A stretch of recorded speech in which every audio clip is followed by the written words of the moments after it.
네, 이어서 뉴욕 증시와 관련한 또 분석과 함께 또 국내 시장 또 분석 말씀 나눠보도록 하겠습니다. 미래에셋증권 강남의 WM의 국제문 수석 매니저 자리해 주셨습니다. 안녕하세요. 네, 안녕하세요. 네, 매니저님. 일단 뉴욕 증시 지난주 금요일에는 좀 하락장을 보여준 것 같습니다. 선물 시장에서도 지금 뭐 움직임이 계속해서 변동성을 좀 보여주고 있는 것 같은데요. 그렇습니다. 어떻게 보시나요? 그렇습니다. 지금 시장이 뭐 여러 가지 뭐 경기 뭐 피크아웃이다. 그리고 나서 뭐 지금 코로나 확산 여러 가지 약재가 나오고 있는데 특히 무엇보다 시장이 두려워하는 점들이 바로 뭐 인플레이션 고공행진에 대한 우려인 것 같습니다. 지금 독일의 뭐 가스 저장 수준이 뭐 평균 이하라고 하는데요.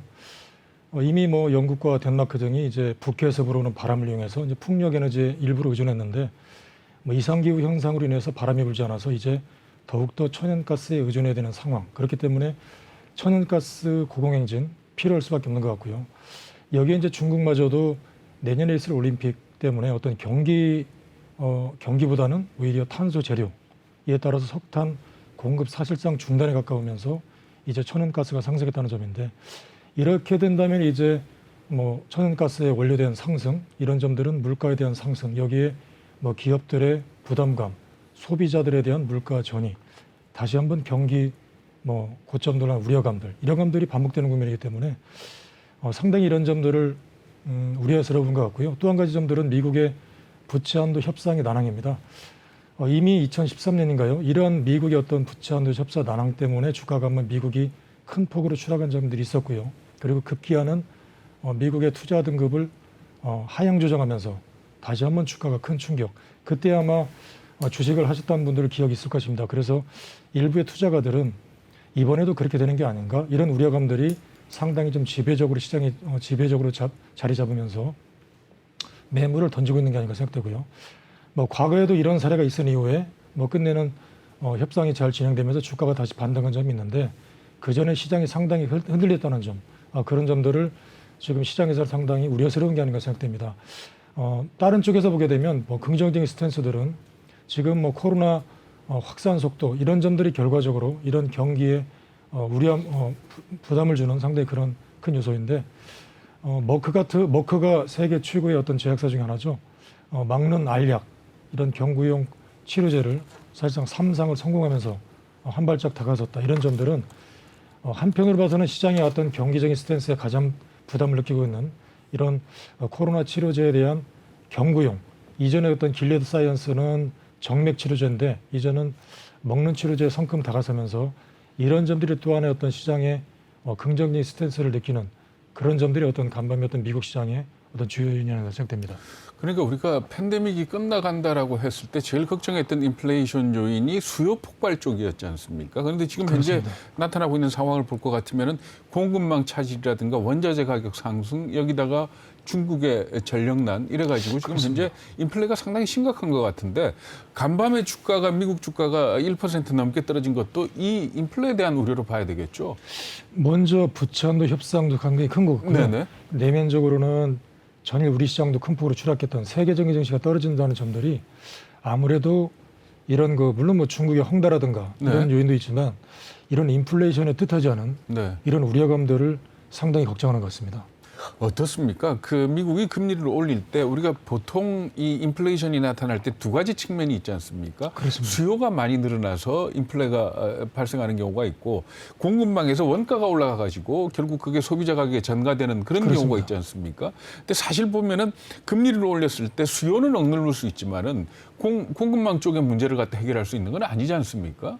그렇습니다. 지금 그 부분이 상당히 우려스러운 것 같습니다. 그렇기 때문에 경기적인 피크아웃 우려만 가지고는 이제 뭐 테이퍼링을 늦추고 뭐 금리를 좀 늦추는 이런 점으로 어떤 나름대로 해결할 수 있는 방향이 나오는데, 예상보다 빠른 이런 인플레이션의 급등, 이런 점들이 최근에 일부 이제 어떤 남미 지역의 어떤 금리를 올리는 이런 모습이기 때문에 말씀드린 대로 어떤 수요가 일어나면서 자연스러운 상태로 어떤 물가가 상승한다는 점들은 경기가 좋아지는구나, 상당히 좀 오히려 긍정적인 스탠스를 봐야 되는데, 지금의 축은 해석하는 측면은 이런 점보다는 오히려 뜻하지 않은 어떤 기후변화, 그리고 코로나19가 확산이 계속해서 급증되면서 오히려 이런 점들이 일자리로 빨리 돌아가지 못하는 이런 점들, 최근에 어떤 뉴스에서 보셨겠지만 캘리포니아에 대기하고 있는 이런 거 수많은 선박들, 자 이런 점들은 오히려 일자리로 돌아가지 못하는 어떤 트럭 인구 수가 상당히 줄기 때문에 네. 오히려 공급망이 오히려 쇼크를 불러오르는 네. 이런 모습들이 나오겠지 않은가 생각됩니다. 그렇기 때문에 한쪽 측에서는 물론 이전까지만 하더라도 이런 기대감이 있었지만 뜻하지 않게 확산되기 때문에 오히려 빨리 생산 가동 공장이 돌아가야 되고 그리고 생산 부분에 돌아가야 되는 빨리 돌아가야 되는 어떤 이 근로자들의 네, 네. 수요를 갖다가 늦추는 이런 점들이 상당히 좀 오히려 뜻하지 않은 이런 인플레이션의 우려감 이런 점들을 상당히 좀 두려워하고 있는 게 아닌가 이렇게 보여집니다. 네, 말씀 잘 들었습니다. 일단 뭐 국내 증시도 이제 어떻게 이번 주 흘러가게 될지 좀 확인을 해봐야 될 것 같은데요. 그렇습니다. 일단 지난주 특징지부터 하나씩 좀 살펴보도록 하죠. 뭐 일단 OCI가 굉장히 또 좋은 흐름을 좀 보여주는 것 같은데 어떻게 보시는지 말씀 들어볼 수 있을까요? 그렇습니다. 아무래도 지금 최근에 뜻하지 않게 조금 전에 말씀드린 어떤 그 에너지 수요의 필요성 이런 점들에 대해서 미국 쪽에서는 이미 탄소 절감 관련해서는 친환경, 태양광 쪽인데 태양광의 설치가 늘고 있다. 자, 이런 점들이 또 하나의 어떤 원료인 폴리실리콘의 원료인 OCI가 최근에 어떤 시장에 관심을 모으는 테마이고요. 미국 쪽에서는 이제 2035년까지는 40% 그리고 2050년에는 45%를 태양광을 확대하겠다. 그래서 이런 실리콘 원료를 가지고 있는 OCI 주가가 상당히 상승하는 모습. 풍력 에너지 테마는 좀 전에 말씀드린 어떤 그 북해에서 불어오는 여러 가지 리스크 때문에 떨어지는 반면에 어떤 태양광 수요는 급증하면서 관련주인 OCI가 비교적 선방하는 모습 보이지 않나 그렇게 싶습니다. OCI 같은 경우에 폴리실리콘이 중국산에 비해서 가격 경쟁력이 없다라고 해가지고 사실 굉장히 좀 어려웠지 않습니까? 그렇습니다. 이게 미중 갈등으로 좀 반사적인 이익을 보고 있다 이렇게 볼 수도 있는 겁니까? 아무래도 그런 요인이 여기도 큰 것 같습니다. 네. 그래서 미국 쪽에서도 지금 오히려 2차 전지 이외에 전기차 이외에 태양광 쪽에서도 우리 쪽의 어떤 그 폴리실리콘의 수요 네. 이런 점들이 상당히 좀 관심을 모으면서 상대적인 반사이익 네, 효과도 네. 누리고 있는 거 아닌가 네. 생각됩니다. 네, OCI 좀 살펴봤고요.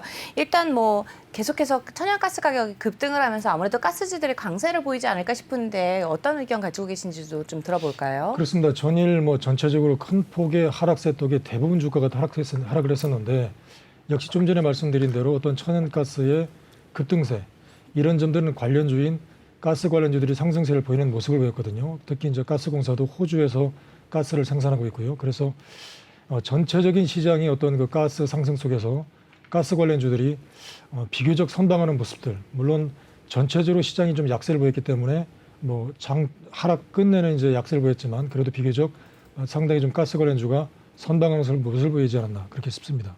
네, 일단은 또 아무래도 제약 관련주들도 살펴보지 않을 수가 없을 것 그렇습니다. 같은데 제약 관련주 중에서 어떤 특징주들이 있었는지도 좀 짚어주시죠. 그렇습니다. 좀 전에 말씀드린 어떤 머크 같은 경우는 이미 아시다시피 어떤 폐암 치료제를 환자에 투입하는 이런 쪽으로 큰 폭의 어떤 확장세를 보였는데 먹는 경구암 치료제로 미국의 주가도 상당히 좀 상승하는 그런 모습을 보였습니다. 그런데 우리나라 시장에서 동화약품 같은 경우도 어떤 경구용 치료제를 개발하고 있다.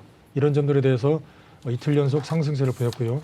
특히 종근당 같은 경우도 이제 우크라이나 보건부로부터 코로나19 치료제 개발을 위해서 이제 나파멜탄이라고 하는 이제 제약을 3상을 계획을 승인했다. 그래서 해외 쪽으로 진출을 가시화를 보이겠다. 자, 이런 점들과 함께 치료제 개발 관련주로 상승세를 보였다.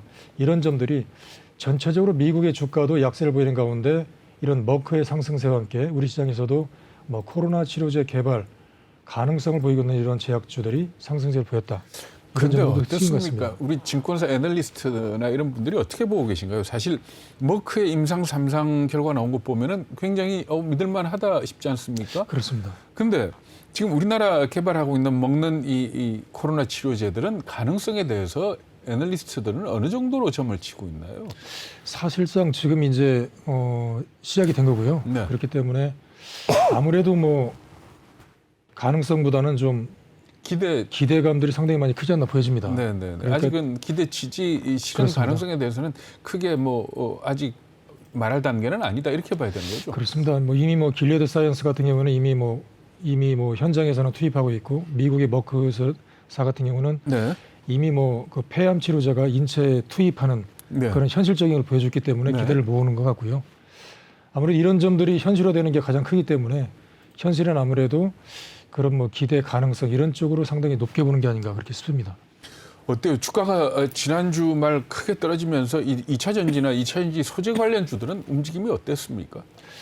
그래도 비교적 LNF 같은 주가들은 소폭 상승세를 보였었고요. 그리고 이제 우리가 이 2차 전지의 가장 중요한 원료인 동박이죠. 동박. 구리를 감아서 만든 얇은막. 네. 관련주는 어떤 솔루스 첨단 소재 같은 경우도 상승세를 보였고요. 네. 전체적으로 시장이 약세를 보이는 가운데 분명 한편으로 보게 되면 많이 올랐기 때문에 2년, 3년치까지 밸류에이션을 감안해서 주가가 상승세를 보였기 때문에 매물이 추이에 대해서 떨어져야 되는데 물론 일부는 매물이 추이되면서 떨어졌습니다. 하지만 이런 일부 LNF라든가 이런 점들이 뭐 소폭 상승세를 보였다는 점, 그리고 원료인 솔루스 첨단 소재를 비롯해서 일부 어떤 뭐 효성 첨단 소재 그리고 대주전자재료 이런 점들이 낙폭을 상당히 좁히는 모습을 보였기 때문에 일부에서는 비록 많이 떨어졌다, 많이 상승했다 보이더라도 성장성을 감안한 쪽으로 여전히 관심을 모이는 그런 모습을 보이는 게 아닌가 싶습니다. 종목에 대해서 조금 더 여쭤보겠지만은 지금 많이 떨어진 데 대해서 말씀을 하셨으니까 얘기인데 지금 현재 종합주가지수로 보면은 전 고점 대비해서 10% 남짓 지금 떨어져 있지 않습니까? 그렇습니다. 만약에 좀 더 추가로 조정이 된다면은 어느 정도가 바닥이 될지 가늠할 수 있을까요? 그렇습니다. 지금 9월 달 최근에 시장을 보게 되면 한 무려 한 100포인트 가량 떨어진 거거든요. 네네. 그런데 아무튼 시장에 대해서 어떤 3차선 지지 가능성도 높이는 가운데 가장 중요한 점들은 역시 미국 쪽의 스탠스인 것 같습니다. 네네. 그렇기 때문에 한편으로 봐서는 우리나라 시장이 외국인들이 상당히 빠른 속도로 빠져나가는 점, 이런 점이 상당히 우려스럽고요. 네. 시장에 대한 가장 중요한 축은 미국 쪽의 어떤 이런 뭐 부채 한도가 이 18일까지라고 지금 뭐 유예 기간을 정했는데 따라서 18일까지는 상당히 흔들 가능성이 크고 주가가 떨어진 우려한 점들이 빠른 하락 가능성은 아무래도 신용 잔고가 사상 최대치인 점, 이런 점들이 상당히 부담스럽습니다. 그래서 유예 한도인 10월 18일까지 만약에 미국 쪽에서 어떤 부채 한도가 난항을 겪는다든가 그리고 인플레이션이 지속된다든가 자, 이런 점들이 지속되는 가운데 미국의 어떤 그 민주당의 어떤 인프라 투자 법안이 통과되지 않는다면 시장은 상당히 단기적으로 스탠스가 하방으로 더 열려있기 때문에 네. 이런 점들을 보고 본다면 단기적으로 신용에 대한 물량 출회와 함께 단기간으로 더 빠르게 떨어질 수 있습니다. 그렇지만 미국 쪽의 어떤 그 바이든 쪽이라든가 이런 점에 대해서도 시장에 대한 어떤 그 떨어지는 쪽 이런 쪽보다는 어느 정도에서는 또 다시 한번 긍정적인 어떤 시장의 코멘트들이 나오질 거는 가능성이 있기 때문에 어떤 그 하방에 대한 스탠스 유지는 지속될 가능성이 큽니다만 네. 어떤 미국 쪽이 상당히 큰 스탠스 쪽이 상당히 중요하지 않나 이렇게 보여집니다. 네, 수석 매니저님 몇 가지 더 여쭤보도록 하겠습니다. 뭐 최근 들어서 뭐 여러분들 뭐 택배 같은 거 많이 시키시잖아요. 어떤 것을 주문했을 때 물건을 주고받을 때 대부분 택배를 하게 되면은 가장 중요한 게 이제 어디다 포장을 하느냐인 것 같은데 그럴 때 그렇습니다. 이제 뭐 박스 이런 데다가 포장을 주로 하잖아요. 요즘에 이제 뭐 종이값 가격 올라가고 뭐 제지 가격 올라갔다 이런 얘기들 많이 들리는 것 같은데 이럴 때 뭐 주목해 볼 만한 관련주들이 있을까요? 그렇습니다. 최근에 뭐 코로나 때문에 그런지 뭐 저희 가족들 같은 경우에 본의 아니게 택배를 많이 그렇죠. 네. 배달업 음식을 많이 시켜 먹더라고요. 그렇기 때문에 뭐 택배 포장 상자 관련주들 전일 같은 경우에도 전체적으로 시장 약세를 보였는데 일부 뭐 아시아 제재라든가 종이 업종이 나름대로 좀 선방을 모습을 보였는데 뭐 코로나 확산이 좀 길어지면서 아무래도 배달 음식 이런 점들이 급등하다 보면 아무래도 이제 골판지 상자 수요가 급증하면서 이에 따른 골판지를 만드는 이런 업종들 가격들도 인상하면서 이런 모습을 보였는데 시장의 또 하나 어떤 변화가 아닌가 싶습니다. 그래서 어떤 또 다른 시장의 어떤 모멘텀이 이런 쪽에서 나오지 않나 싶습니다. 네. 사실 연휴 3일 동안 저 그 오징어 게임 그렇습니다. 편 다 몰아서 다 보셨어요. 봤거든요. 네. 근데 이게 주가하고 정말 연관을 시켜서 생각을 해보면 사실 오징어 게임이 성공을 해서 오징어 게임을 만든 우리나라 콘텐츠 제작 회사가 크게 돈을 번 건 아니거든요. 그렇습니다. 근데 이제 다만 하나 기대할 수 있는 게 오징어 게임이 워낙 넷플릭스에서 전 세계적으로 히트를 치니까 한국에다가 좀 더 많은 콘텐츠 제작 의뢰를 할 수 있지 않겠느냐. 그렇습니다. 이런 기대 아닙니까? 근데 어디 분석해 놓은 것 보니까 왕좌의 게임이라고 있었죠. 그거하고 네. 비교를 해서 이 오징어 게임은 제작비가 한 3분의 1도 안 되는 안 걸로 되죠. 네. 수주를 했더라고요. 어떻습니까? 이 오징어 게임이 성공으로 인해 가지고 어떤 생태계가 바뀔 가능성이 좀 있을까요? 아무래도 뭐 지금 83개국에서 뭐 연일 1위를 구사하고 있고요. 그런- 그리고 네. 프랑스 파리의 넷플릭스 오징어 게임 체험관이 있는데 그렇다면서요. 사람들이 줄 서고 이제 문을 닫는다 그러니까 빨리 문 열어달라 예. 할 정도로 한편으로 봐서는 어떤 방탄소년단 이후에 어떤 우리나라의 어떤 세계적인 어떤 그 매출을 수출을 기여하는 쪽에서 상당히 좀 관심 모는 축이 아닌가 생각됩니다. 물론 아쉬운 쪽은 뭐 넷플릭스 쪽에서 전부 이제 어떤 그 판권을 가져갔기 그렇죠. 때문에 네. 그런 점은 상당히 아쉽습니다만 또 한편으로 봐서는 이런 점들이 어떤 우리나라의 어떤 제작사의 어떤 세계적인 경쟁력 나아가서는 최근에 어떤 뭐 이쪽에 뭐 투자했던 어떤 쇼박스를 비롯해서 관련 업종들이 상당히 뭐 줄줄이 기지개를 펴고 있는데 또 한 측면에서는 어떤 우리나라의 어떤 제작사의 어떤 그 세계 시장에 다시 한번 우뚝 서는 계기가 되기 때문에 이런 점들은 또 다른 어떤 수출 메이커가 이미 기존에 했던 어떤 그 방탄소년단 이후에 어떤 드라마 제작사라든가 이쪽에 대해서도 매출 다변화가 되는 쪽이기 때문에 어떤 그 수출 다변화가 이런 쪽에서 나올 수 있는 계기가 아닌가 생각되기 때문에 네. 어떤 오히려 긍정적인 메시지가 다른 이런 쪽에서도 키를 주고 있는 그런 쪽이 아닌가 생각됩니다. 그러니까 콘텐츠 제작업체들에 대해서 좀 관심을 가질 필요가 있겠네요. 그렇습니다. 네. 네, 뭐 지금 방탄소년단 얘기를 하셨으니까 여쭤보고 싶습니다. 이제 뭐 만약에 공연 뭐 오프라인 그렇습니다. 쪽으로 이제 좀 재개가 될 가능성이 있다 이런 소식들도 좀 들리는 것 같은데 어떻게 보시는지 이쪽도 좀 여쭤보고 싶고요. 또 지금 보면은 또 이제 플랫폼 쪽으로 좀 많이 기울고 있잖아요. 전망 그렇습니다. 어떻게 되는지 좀 들어볼 수 있을까요? 그렇습니다. 최근에 이제 여러 가지 코로나의 우려 속에서 사실상 가장 힘들었던 업종 중에 하나도 사실상 이런 공연업체입니다. 그래서 주변에 이제 뭐 선후배 중에 이런 공연 쪽이라든가 하시는 분들이 상당히 좀 힘든 부분을 호소하고 계시는데 이제 방탄소년단이 11월, 12월인가요? 미국에 이제 공연이 잡혀 있습니다. 그래서 하이브라든 이런 여러 가지 주가가 상당히 좀 관심을 모으고 있는데 뭐 SM 같은 경우도 이제 뭐 국내 어떤 M&A 기대가 어떤 카카오 엔터 쪽으로 갈 거냐 아니면 CJ E&M으로 갈 거냐 여러 가지 관심을 모으고 있는데 뭐 관련사 자회사 같은 경우도 이제 뭐 DOU가 상장 절차를 본격화하고 있고요. 그래서 또 다른 한쪽 중에서는 이미 제작사인 드라마 그리고 또 한쪽 중에서는 이제 공연 관련주, 엔터 관련주들이 사실상 어떤 그 코로나가 만약에 이제 위드 코로나로 갈 경우에 여러 가지 디오프닝 관련주가 관심을 모으고 있는데 이런 중에 가장 중요한 또 다른 키를 이런 쪽 공연 관련주가 가지고 있는 가 생각되기 때문에 이런 쪽도 이제 위드 코로나 관련해서 상당히 어떤 관심을 모을 테마주로 부각되고 있는 거 아닌가 생각됩니다. 네, 오늘 말씀 잘 들었습니다. 오늘 이제 시간 관계상 여기까지 들어보도록 하고요. 오늘 도움 말씀 주신 분, 네, 미래에셋증권 강은효 WM의 국제문수석 매니저였습니다. 말씀 고맙습니다. 네, 감사합니다.